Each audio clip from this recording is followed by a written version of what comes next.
If your Gmail account has been restricted, you can appeal the decision to regain access. Follow these steps to submit your appeal effectively. Step 1. Review the restriction notice. Check your email for any messages from Google regarding the restriction. Understand the reason provided for the restriction to address it in your appeal. Step 2. Gather information. Collect relevant information about your account, such as your account creation date, any recent activity, and any changes you made before the restriction occurred. This will help support your case. Step 3. Access the appeal form.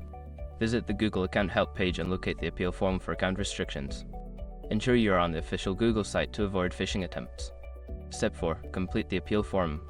Fill out the appeal form with accurate and honest information.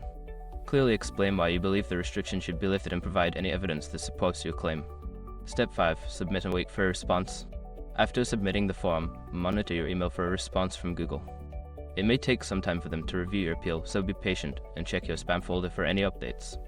By following these steps, you can effectively appeal your Gmail account restriction. Good luck!